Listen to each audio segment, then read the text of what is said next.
Major ডালিমের সাক্ষাৎকারের পরে বাংলাদেশে সোশ্যাল মিডিয়া, সামাজিক অঙ্গনে সর্বত্র একটাই আলাপ, উনার ভাষণ এবং উনার ভাষণে উনি শেখ মুজিবকে নিয়ে কি বলেছেন, জিয়াকে নিয়ে কি বলেছেন, দেশের রাজনীতি নিয়ে কি বলেছেন, বুদ্ধিজীবী হত্যা নিয়ে কি বলেছেন। বিভিন্ন আঙ্গিক থেকে মানুষ এসব আলাপ আলোচনা করতেছে এবং তার তথ্যগুলো হজম করার চেষ্টা করতেছে। তবে যারা ডালিমকে লাইক করেন না বা ডালিমের ন্যারেটিভ পছন্দ করতেছেন না, তারা ডালিমের সত্যতা নিয়েই প্রশ্ন তুলেছেন যে, "এই লোক যে মেজর ডালিম, সে ব্যাপারে আমাদের কাছে তো আসলে কোনো প্রমাণ নেই। আমরা কিভাবে বুঝবো যে এই লোক মেজর ডালিম?"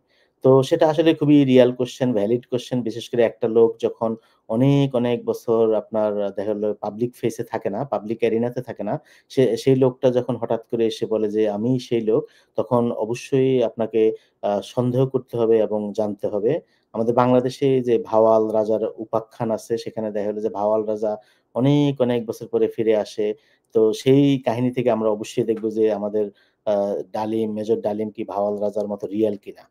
তো এটা আসলে খুব সহজেই করা যায়। যেমন উনার পরিচিতিমূলক কিছু ব্যাপার থাকতে পারে, যেসব তথ্য একমাত্র দেখা গেল উনিই জানেন এবং দেশে কেউ জানে। তো উনি যদি সেসব কথা বলে থাকেন, তাহলে খুব সহজেই বুঝা যায় যে উনি মেজর ডালিম কিনা। কারণ দেখা গেল কিছু তথ্য আছে ১৯৭৫ সালের, যেটা মেজর ডালিম ছাড়া অন্য কেউ জানতে পারবে না। আরেকটা জিনিস করা যেতে পারে যে ভয়েস রিকগনিশন অ্যাপ। ১৯৭৫ সালের শেখ মুজিব হত্যার পরে উনার যে ভয়েস, সেটা বাংলাদেশের রেডিওতে প্রচারিত হয়েছে, টিভিতে প্রচারিত হয়েছে। সেখান থেকে সেই ভয়েসটা এখনো অনলাইনে আছে। সেই ভয়েসের সাথে বর্তমান ভয়েসের একটা তুলনামূলক আলোচনা করে, তুলনামূলক আ আ ভয়েস রিকগনিশন অ্যাপ ব্যবহার করে খুব সহজেই যারা প্রফেশনাল তারা বের করতে পারবেন যে মেজর ডালিম রিয়াল কি আনরিয়াল। তো আমার মনে কোনো সন্দেহ নাই। আমার কাছে মনে হচ্ছে উনি মেজর ডালিম।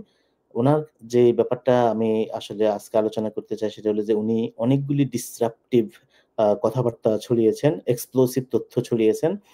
যেটা আওয়ামী লীগের জন্য অবশ্যই মানে ক্ষতিকর। যেমন তিনি শেখ মুজিবকে একেবারে ধুলায় মিশিয়ে দিয়েছেন। তার ক্যারেক্টার অ্যাসাসিন করে তাকে এমন একটা পর্যায়ে নামিয়ে এনেছেন, যেটা আসলে উনার মূর্তি ভাঙ্গার পরেও হয় নাই।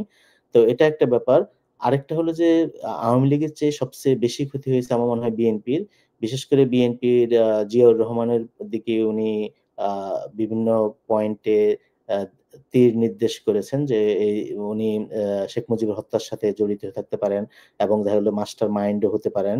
এরকম অনেক কথাবার্তা উনি বাজারে ছেড়েছেন। তো সেগুলির ব্যাপারেও বিএনপি কি রকম ব্যবস্থা নেয় বা কিভাবে প্রতিক্রিয়া জানায়, সেটা আমরা দেখব। তবে একটা ইন্টারেস্টিং বিষয় হলো যে জামাতের ব্যাপারে মেজর ডালিম তেমন গুরুত্বপূর্ণ কিছু বলেননি। একটা মাত্র কথা বলেছেন যে জামাতের বিচার হয়নি, এটা তাকে মনোপীড়া দিচ্ছে বা মনোপীড়া দিয়েছিল।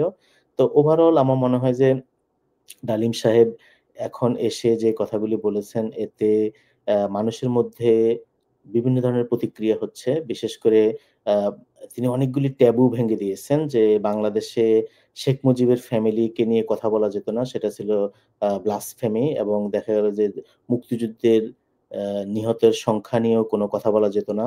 সেটা নিয়ে সন্দেহ প্রকাশ করাটাও ছিল বেআইনি। তো এই বিষয়গুলি তিনি একটা আ নতুন আঙ্গিকে তুলে ধরার চেষ্টা করেছেন। নতুন পয়েন্ট অফ ভিউ থেকে আমরা দেখতে পাচ্ছি এবং উনি একজন মুক্তিযোদ্ধা হিসেবে আমরা তার কাছ থেকে জানতে পারতেছি, বা ৭৫ এর যারা আসলে আ শেখ মুজিবের হত্যার সাথে জড়িত ছিল, তাদের কাছ থেকেও যে ন্যারেটিভ, তাদের যে পয়েন্ট অফ ভিউ, সেটা আমরা জানতে পারতেছি। একই সাথে ডালিম সাহেব বর্তমান যারা ছাত্র সমাজ আছে, তাদেরকে হেল্প করার জন্য কথা বলেছেন। তো সবকিছু মিলিয়ে আমার কাছে মনে হয় এটা খুবই একটা নাটকীয় ব্যাপার যে উনি আমাদের কাছে এলেন, দেখলেন, জয় করলেন টাইপের অবস্থা।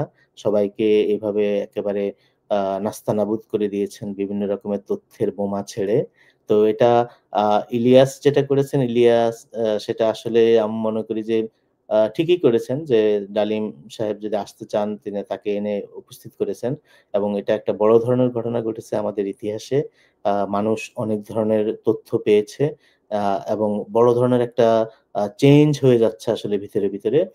আমাদের পাঠ্যপুস্তকগুলিও দেখা গেল যে আ পাঠ্যপুস্তকের যে ইতিহাস, সেটা হয়তো দেখা গেল যে মানুষের আ সাইকিতে যে ইতিহাস আছে এখন, বা যেসব কথাবার্তা চলতেছে, সেই তুলনায় অপাংক্তেয় হয়ে যাবে। আমাদের দেখা গেল যে আগামী বছর বা এর পরের বছর হয়তো তাহলে আমাদের ইতিহাস বই চেঞ্জ করতে হবে, নতুন করে লিখতে হবে বা জানতে হবে আসলে কি ঘটেছিল।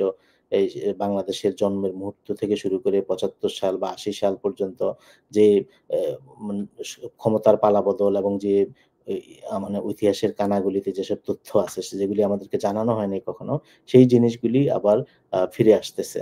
সো ওভারঅল আমি মনে করি যে এটা বড় ধরনের একটা চেঞ্জ। ঐতিহাসিক বিভিন্ন তথ্য, উপাত্ত, র ডেটা, মেটা ডেটা আমরা পাচ্ছি।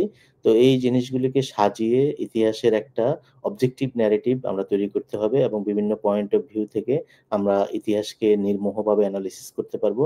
সেটাই আমার ইচ্ছা। আমি দেখতে চাই যে বাংলাদেশের মানুষ কিভাবে রিঅ্যাক্ট করে ডালিমের এসব তথ্য এবং দেখা হলো খন্দকার রশিদের এসব তথ্য থেকে। Thank you.